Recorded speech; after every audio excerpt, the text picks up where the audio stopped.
Civil lines के उजाड़ हिस्से में एक पुराने से बंगले के सामने आकर मोटर रुकी। बंगले का नाम था रोजलान, लेकिन सामने के कंपाउंड में जंगली घास उग रही थी और गुलाबों के फूलों के बजाय अहाते में मुर्गी के पंख बिखरे पड़े थे। फाटक के एक छोटा सा लकड़ी का नाम पटल लगा था। उस पर लिखा था AF डिक्रूज। उसने जेब से लिफाफा निकाला और पता मिलाया। लिफाफे पर लिखा था मिस P डिक्रूज, यही बंगला है, उसे संतोष हो। हॉर्न दो, उसने ड्राइवर से कहा। ड्राइवर ने हॉर्न दिया, लेकिन किसी का बाहर आना तो दूर, एक मुर्गा जो अहाते में कुड़कुड़ा रहा था, उसने मुड़कर बड़े संदेह और त्रास से चंदर की ओर देखा और उसके बाद पंख फड़फड़ाते हुए चीखते हुए जान छोड़कर भागा। बड़ा मनहूस बंगला है, यहाँ आदमी रहते हैं या प्रेत? कपूर ने ऊब कर कहा और ड्राइवर से बोला, जाओ तुम, हम अंदर जाकर देखते हैं। अच्छा हजूर, सुधा बीबी से क्या कह देंगे? कह देना, पहुंचा दिया। कार मुड़ी और कपूर बांस फांद कर अंदर घुसा। आगे का पोर्टिको खाली पड़ा था और नीचे की जमीन ऐसी थी जैसे कई साल से उस बंगले में कोई सवारी गाड़ी ना आई हो। वह बरामदे में गया। दरवाजे बंद थे और उन पर धूल जमी थी। उसने सोचा बंगले के पीछे की ओर शायद नौकरों की झोपड़ियां हों। वह दाएं बाजू से मुड़ा और खुशबू का एक तेज झोंका उसे चूमता हुआ निकल गया। ताज्जुब है, यह सन्नाटा, यह मनहूसी और इतनी खुशबू, कपूर ने कहा और आगे बढ़ा तो देखा कि बंगले के पिछवाड़े गुलाब का एक बहुत खूबसूरत बाग है। कच्ची रवीशें और बड़े बड़े गुलाब, हर रंग के। वह सचमुच रोजलान था। वह बाग में पहुंचा। उधर से भी बंगले के दरवाजे बंद थे। उसने खटखटाया, लेकिन कोई जवाब नहीं मिला। लगता था जैसे बाग का मालिक मौसमी रंगीने भूल चुका है। कोई भी मौसमी फूल ना था, सिर्फ गुलाब थे और जंगली चमेली थी और बेगम बलिया थी जो सालों पहले बोए गए थे। चंदर फूलों का बेहद शौकीन था। सुबह घूमने के लिए उसने दरिया किनारे के बजाय अल्फ्रेड पार्क चुना था, क्योंकि पानी की लहरों के बजाय उसे फूलों के बाग के रंग और सौरभ की लहरों से बेहद प्यार था। और फारस के शहजादे जैसा शान से खिला हुआ पीला गुलाब। उस पीले गुलाब के पास जाकर चंदर रुक गया और झुककर देखने लगा। चंदर ने सोचा उसे तोड़ ले, लेकिन हिम्मत न पड़ी। वह झुका कि उसे सूंघ ले। सूंघने के इरादे से उसने हाथ बढ़ाया ही था कि किसी ने पीछे से गरज कर कहा, Here you are, I have caught red-handed today। और उसके बाद किसी ने अपने दोनों हाथों में जकड़ लिया और उसकी गर्दन पर सवार हो गया। वह उछल पड़ा और अपने को छुड़ाने की कोशिश करने लगा। पहले तो वह कुछ समझ नहीं पाया। अजब रहस्यमय है ये बंगला। एक अव्यक्त भय और एक सिहरन में उसके हाथ पांव ढीले हो गए, लेकिन उसने हिम्मत करके अपना एक हाथ छुड़ा लिया और मुड़कर देखा तो एक बहुत कमजोर, बीमार सा, पीली आंखों वाला गोरा उसे पकड़े हुए। चंदर के दूसरे हाथ को फिर पकड़ने की कोशिश करता हुआ वह हांफता हुआ बोला, रोज रोज यहाँ से फूल गायब होते थे। मैं कहता था कौन ले जाता है? हो वह हांफता जा रहा था। आज मैंने पकड़ा तुम्हें, रोज चुपके से ले जाते हो। वह चंदर को कसकर पकड़े था, लेकिन उस बीमार गोरे की सांस जैसे छूटी जा रही थी। चंदर ने उसे झटका देकर धकेल दिया और डांट कर बोला, क्या मतलब है तुम्हारा? पागल है क्या? खबरदार जो हाथ बढ़ाया, अभी ढेर कर दूंगा तुझे, गोरा सुअर। और उसने अपनी आस्तीनें चढ़ाई। वह धक्के से गिर गया था। धूल झाड़ते उठ बैठा और बड़ी ही रोनी आवाज में बोला, कितना जुल्म है, कितना जुल्म है। मेरे फूल भी तुम चुरा ले गए और मुझे इतना हक भी नहीं कि तुम्हें धमकाऊं। अब तुम मुझसे लड़ोगे? तुम जवान हो, मैं बूढ़ा हूं। हाय रे मैं। और वह सचमुच जैसे रोने लगा हो। चंदर ने उसका रोना देखा और उसका सारा गुस्सा हवा हो गया और हंसी रोक कर बोला, गलतफहमी है जनाब, मैं बहुत दूर रहता हूँ। मैं चिट्ठी लेकर मिस डिक्रूज से मिलने आया था। उसका रोना नहीं रुका। तुम बहाना बनाते हो। और अगर मैं विश्वास नहीं करता तो तुम मारने की धमकी देते हो। अगर मैं कमज़ोर ना होता तो तुम्हें पीस कर खा जाता और तुम्हारी खोपड़ी कुचल कर फेंक देता, जैसे तुमने मेरे फूल फेंके होंगे। फिर तुमने गाली दी, मैं उठाकर तुम्हें अभी नाले में फेंक दूंगा। अरे बाप रे, दौड़ो दौड़ो, मुझे मार डाला। पॉपी, टॉमी, अरे दोनों कुत्ते मर गए। उसने डर के मारे चीखना शुरू किया। क्या है बर्टी, क्यों चिल्ला रहे हो? बाथरूम के अंदर से किसी ने चिल्ला कर कहा। अरे मार डाला इसने, दौड़ो दौड़ो। झटके से बाथरूम का दरवाज़ा खुला। बेदेड गाउन पहने हुए एक लड़की दौड़ती हुई आई और चंदर को देखकर रुक गई। क्या है? उसने डांट कर पूछा। कुछ नहीं, शायद पागल मालूम देता है। जबान संभाल कर बोलो, वह मेरा भाई है। ओह, कोई भी हो, मैं मिस डिक्रूज से मिलने आया था। मैंने आवाज़ दी तो कोई नहीं बोला। मैं बाग में घूमने लगा, इतने में इसने मेरी गर्दन पकड़ ली। यह बीमार और कमज़ोर है, वरना अभी गर्दन दबा देता। गोरा उस लड़की के आते ही फिर तनकर खड़ा हो गया और दांत पीस कर बोला, अरे मैं तुम्हारे दांत तोड़ दूंगा, बदमाश कहीं का। चुपके चुपके आया और गुलाब तोड़ने लगा। मैं चमेली के झाड़ के पीछे छिपा देख रहा था। अभी मैं पुलिस बुलाती हूँ, तुम देखते रहो बर्टी। मैं फ़ोन करती हूँ, लड़की ने डांटते हुए कहा। अरे भाई, मैं मिस डिक्रूज से मिलने आया हूँ। मैं तुम्हें नहीं जानती, झूठा कहीं का, मैं मिस डिक्रूज हूँ। देखिए तो ये खत। लड़की ने खत खोला और पढ़ा और एकदम उसने आवाज़ बदल दी। छी बर्टी, तुम किसी दिन पागल खाने जाओगे। आपको डॉक्टर शुक्ला ने भेजा है। तुम तो मुझे बदनाम कर डालोगे। उसकी शक्ल और भी रोनी हो गई। मैं नहीं जानता था, मैं नहीं जानता था, उसने और भी घबरा कर कहा। माफ़ कीजिएगा, लड़की ने बड़े मीठे स्वर में साफ हिंदुस्तानी में कहा। मेरे भाई का दिमाग जरा ठीक नहीं रहता जब से इनकी पत्नी की मौत हो गई। इसका मतलब ये नहीं कि किसी भले आदमी की इज्जत उतार लें, चंदर ने बिगड़ कर कहा। देखिए, बुरा मत मानिए, मैं इनकी ओर से माफ़ी मांगती हूँ। आइए अंदर चलिए। उसने चंदर का हाथ पकड़ लिया और उसका हाथ बेहद ठंडा था। वह नहा कर आ रही थी। उसके हाथ के उस तुषार स्पर्श से चंदर सिहर उठा और उसने हाथ झटक कर कहा, अफसोस, आपका हाथ तो बर्फ है। लड़की चौंक गई। वह सहसा सचेत हो गई और बोली, अरे शैतान, तुम्हें ले जाए बर्टी, तुम्हारे पीछे मैं बेदड़ गाउन में भाग आई। और बेदड़ गाउन के दोनों कॉलर पकड़कर उसने अपनी खुली गर्दन ढकने का प्रयास किया और फिर अपनी पोशाक पर लज्जित होकर भागी। अभी तक गुस्से के मारे चंदर ने उस पर ध्यान ही नहीं दिया था, लेकिन उसने देखा कि वह 23 बरस की दुबली पतली तरुणी है। लहराता हुआ बदन, गले तक कटे हुए बाल, एंग्लो इंडियन होने के बावजूद गोरी नहीं है। चाय की तरह वह हल्की, पतली, भूरी और तुर्श थी। भागते वक्त ऐसी लग रही थी जैसे छलकती हुई चाय। इतने में वह गोरा उठा और चंदर का कंधा छूकर बोला, माफ़ करना भाई, उससे मेरी शिकायत मत करना। असल में ये गुलाब मेरी मर्द पत्नी की यादगार हैं। जब इनका पहला पेड़ आया था तब मैं इतना ही जवान था जितने तुम, और मेरी पत्नी उतनी ही अच्छी थी जितनी पम्मी। कौन पम्मी? ये मेरी बहन परमिला डिक्रूज। ओह, कब मरी आपकी पत्नी? माफ़ कीजिएगा, मुझे भी मालूम नहीं था। हाँ, मैं बड़ा अभागा हूँ, मेरा दिमाग कुछ ख़राब है। देखिए, कहकर उसने झुककर अपनी खोपड़ी चंदर के सामने कर दी और बहुत गिड़गिड़ा कर बोला, पता नहीं कौन मेरे फूल चुरा ले जाता है। अपनी पत्नी की मृत्यु के बाद 5 साल से मैं इन फूलों को संभाल रहा हूँ। हाय रे मैं। जाइए, पम्मी बुला रही है। पिछवाड़े के सहन का बीच का दरवाज़ा खुल गया था और पम्मी कपड़े पहनकर बाहर झांक रही थी। चंदर आगे बढ़ा और गोरा मुड़कर अपने गुलाब और चमेली की झाड़ी में खो गया। चंदर गया और कमरे में पड़े हुए एक सोफे पर बैठ गया।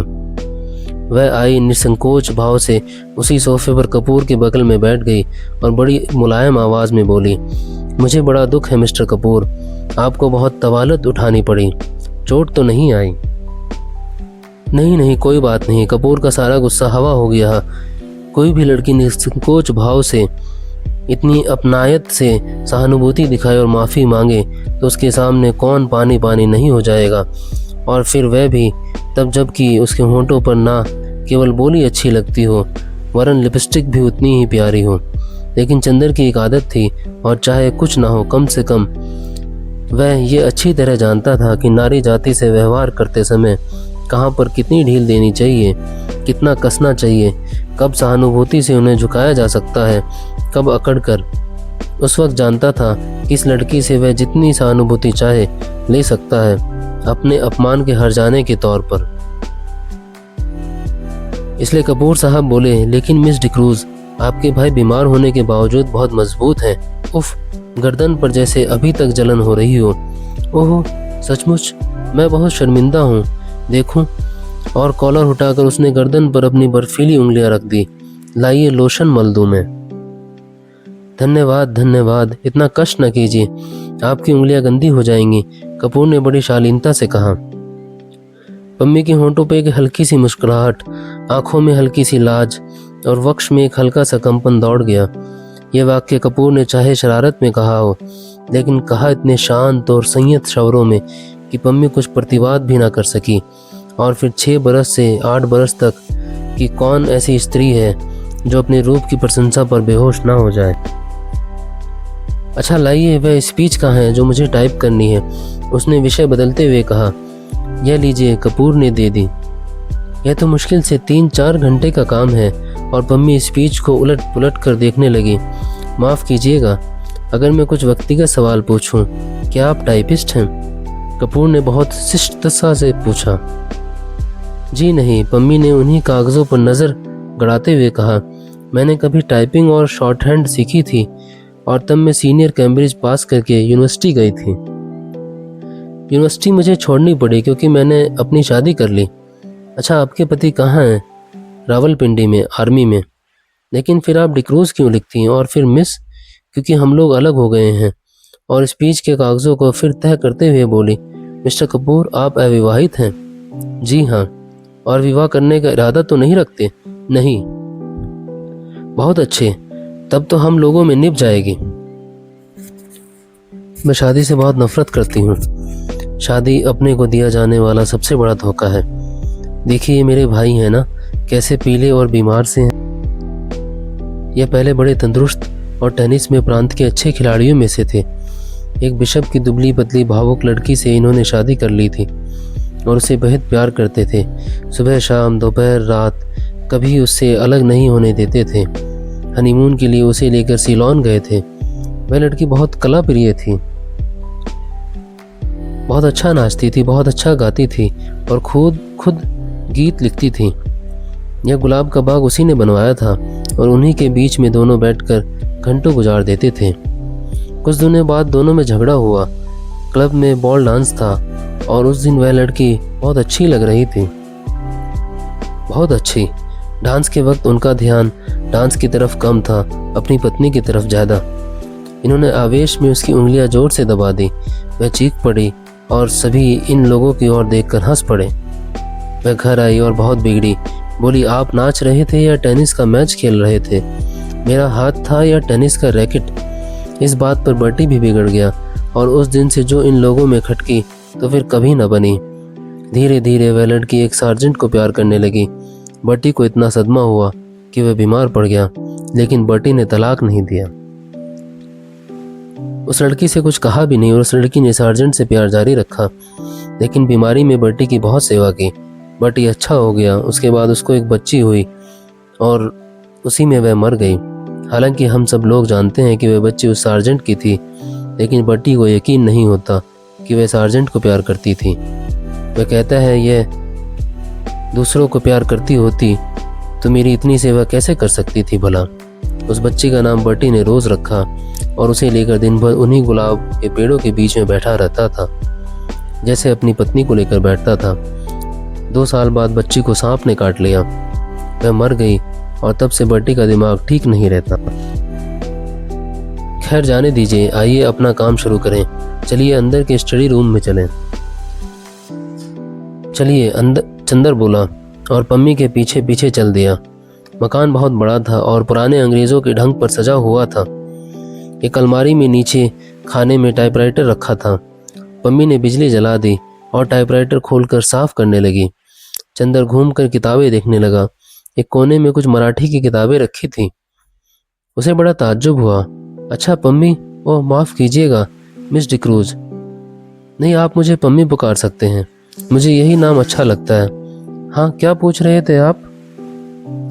क्या आप मराठी भी जानती हैं? नहीं, मैं तो नहीं, मेरे नाना जी जानती थी। आप क्या आपको डॉक्टर शुक्ला ने हम लोगों के बारे में कुछ नहीं बताया? नहीं, कपूर ने कहा। अच्छा, ताज्जुब है, पम्मी बोली। आपने टिरानाली डिक्रूज का नाम सुना है ना? हाँ हाँ, डिक्रूज, जिन्होंने कौशाम्बी की खुदाई करवाई थी। वह तो बहुत बड़े पुरातत्ववेत्ता थे, कपूर ने कहा। हाँ वही, वह मेरे सगे नाना थे और वह अंग्रेज नहीं थे, मराठा थे, और उन्होंने मेरी नानी से शादी की थी जो एक कश्मीरी ईसाई महिला थी। उनके कारण भारत में उन्हें ईसाइयत अपनानी पड़ी। यह मेरे नाना का ही मकान है और अब हम लोगों को मिल गया है। डॉक्टर शुक्ला के दोस्त मिस्टर श्रीवास्तव बैरिस्टर है ना, वे हमारे खानदान के अटॉर्नी थे। उन्होंने और डॉक्टर शुक्ला ने ही ये जायदाद हमें दिलवाई। लीजिए, मशीन तो ठीक हो गई। उसने टाइपराइटर में कार्बन और कागज लगाकर कहा, लाइए निबंध। इसके बाद घंटे भर तक टाइपराइटर रुका नहीं। कपूर ने देखा कि यह लड़की जो व्यवहार में इतनी सरल और स्पष्ट है, फैशन में इतनी नाजुक और शौकीन है, काम करने में उतनी ही मेहनती और तेज भी। उसकी उंगलियां मशीन की तरह चल रही थी और तेज इतनी कि 1 घंटे में उसने लगभग आधी पांडुलिपि तैयार टाइप कर डाली थी। ठीक 1 घंटे के बाद उसने टाइपराइटर बंद कर दिया। बगल में बैठे हुए कपूर की ओर झुककर कहा, अब थोड़ी देर आराम। और अपनी उंगलियां चटखाने के बाद वह कुर्सी खिसका कर उठी और एक भरपूर अंगड़ाई ली। उसका अंग अंग धनुष की तरह झुक गया। उसके बाद कपूर के कंधे पर बेतकल्लुफी से हाथ रखकर क्यों, एक प्याला चाय मंगवाई जाए? मैं तो पी चुका हूँ। लेकिन मुझसे तो काम होने से रहा, अब बिना चाय के, पम्मी एक अल्हड़ बच्चे की तरह बोली और अंदर चली गई। कपूर ने टाइप किए हुए कागज उठाए और कलम निकालकर उनकी गलतियां सुधारने लगा। चाय पीकर थोड़ी देर में पम्मी वापस आई और बैठ गई। उसने एक सिगरेट केस कपूर के सामने किया। धन्यवाद, मैं सिगरेट नहीं पीता। अच्छा, ताज्जुब है, आपकी इजाज़त हो तो मैं सिगरेट पी लूं? क्या आप सिगरेट पीती हैं? छी, पता नहीं क्यों औरतों को सिगरेट पीना मुझे बहुत नापसंद है। मेरी तो मजबूरी है मिस्टर कपूर, मैं यहाँ के समाज में मिलती जुलती नहीं। अपने विवाह और अपने तलाक के बाद मुझे एंग्लो इंडियन समाज से नफरत हो गई है। मैं अपने दिल से हिंदुस्तानी हूँ, लेकिन हिंदुस्तानियों से घुलना मिलना हमारे लिए संभव नहीं। घर में अकेले रहती हूँ। सिगरेट और चाय से तबीयत बदल जाती है। किताबों का मुझे शौक नहीं। तलाक के बाद आपने पढ़ाई जारी क्यों नहीं रखी? कपूर ने पूछा। मैंने कहा ना कि किताबों का मुझे शौक नहीं, बिल्कुल, पम्मी बोली, और मैं अपने को आदमियों में घुलने मिलने के लायक नहीं पाती। तलाक के बाद साल भर तक मैं अपने घर में बंद रही। मैं और बर्टी, सिर्फ बर्टी से बात करने का मौका मिला। बर्टी मेरा भाई, वह भी बीमार और बूढ़ा, कहीं कोई तकल्लुफ़ की गुंजाइश नहीं। अब मैं हर एक से बेतकल्लुफ़ी से बात करती हूँ तो कुछ लोग मुझ पर हंसते हैं, कुछ लोग मुझे सभ्य समाज के लायक नहीं समझते, कुछ लोग इसका गलत मतलब निकालते हैं। इसलिए मैंने अपने को अपने बंगले में ही कैद कर लिया है। अब आप ही हैं। आज पहली बार मैंने देखा आपको। मैं समझी ही नहीं कि आपसे कितना दुराव रखना चाहिए। अगर आप भले मानुस ना हो तो आप इसका गलत मतलब निकाल सकते हैं। अगर यही बात हो तो? कपूर हंसकर बोला, संभव है कि मैं भले मानुस बनने के बजाय गलत मतलब निकालना ज़्यादा पसंद करूं। तो संभव है कि मैं मजबूर होकर आपसे भी ना मिलूं। पम्मी गंभीरता से बोली, नहीं मिस डिक्रूज, नहीं, आप पम्मी कहिए, डिक्रूज नहीं। पम्मी सही, आप गलत ना समझें, मैं मजाक कर रहा था, कपूर बोला। उसने इतनी देर में समझ लिया कि यह साधारण ईसाई छोकरी नहीं है। इतने में बर्टी लड़खड़ाता हुआ हाथ में धूल सना खुरपा लिए आया और चुपचाप खड़ा हो गया और अपनी धुंधली पीली आंखों से एकटक कपूर को देखने लगा। कपूर ने एक कुर्सी खिसका दी और कहा, आइए। पम्मी उठी और बर्टी के कंधे पर एक हाथ रखकर उसे सहारा देकर कुर्सी पर बिठा दिया।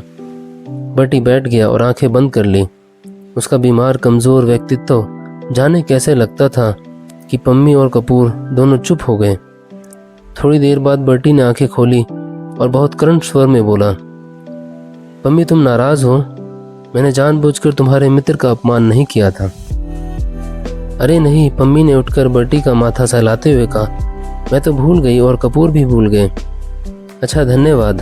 पम्मी अपना हाथ इधर लाओ। और वह पम्मी के हाथ पर सर रखकर पड़ रहा और बोला, मैं कितना अभागा हूँ, कितना अभागा। अच्छा पम्मी, कल रात को तुमने सुना था, वह आई थी और पूछ रही थी, बटी तुम्हारी तबीयत अब ठीक है? मैंने झट अपनी आंखें ढक ली और कहीं आंखों का पीलापन देख न ले। मैंने कहा, तबीयत अब ठीक है, मैं अच्छा हूँ, तो उठी और जाने लगी। मैंने पूछा, कहाँ चली? तो बोली, सार्जेंट के साथ जरा क्लब जा रही हूँ। तुमने सुना था ना पम्मी? कपूर स्तब्ध सा उन दोनों की ओर देख रहा था। पम्मी ने कपूर को आंख का इशारा करते हुए कहा, हाँ हमसे मिली थी वह, लेकिन बर्टी वह सार्जेंट के साथ नहीं गई थी। हाँ तब? बर्टी की आंखें चमक उठी और उसने उल्लास भरे स्वर से में पूछा। वह बोली, बर्टी के ये गुलाब सार्जेंट से ज़्यादा प्यारे हैं। पम्मी बोली, अच्छा। मुस्कुराहट से बर्टी का चेहरा खिल उठा, उसकी पीली पीली आंखें और धंस गई और दांत बाहर झलकने लगे। क्या कहा उसने? फिर तो कहो। उसने कहा, ये गुलाब सार्जेंट से ज़्यादा प्यारे हैं। फिर इन्हीं गुलाबों पर नाचती रही और सुबह होते ही इन्हीं फूलों में छिप गई। तुम्हें सुबह किसी फूल में तो नहीं मिली? तुम्हें तो किसी फूल में नहीं मिली? बर्टी ने बच्चों के से भोले विश्वास के स्वरों में कपूर से पूछा। चंदर चौंक उठा। पम्मी और बर्टी की इन बातों पर उसका मन बेहद भर आया था। बर्टी की मुस्कुराहट पर उसकी नसें थरथरा उठी थी। नहीं, मैंने तो नहीं देखा था, चंदर ने कहा। बर्टी ने फिर मायूसी से सर झुका लिया और आंखें बंद कर ली और कराहती हुई आवाज में बोला, जिस फूल में वह छिप गई थी उसी को किसी ने चुरा लिया होगा। फिर सहसा वह तनकर खड़ा हो गया और पुचकारते हुए बोला, जाने कौन ये फूल चुराता है। अगर मुझे एक बार मिल जाए तो मैं उसका खून ऐसे पी लूं। उसने हाथ की अंगुली काटते हुए कहा और उठकर लड़खड़ाता हुआ चला गया। वातावरण इतना भारी हो गया था कि पम्मी और कपूर ने कोई बातें नहीं की।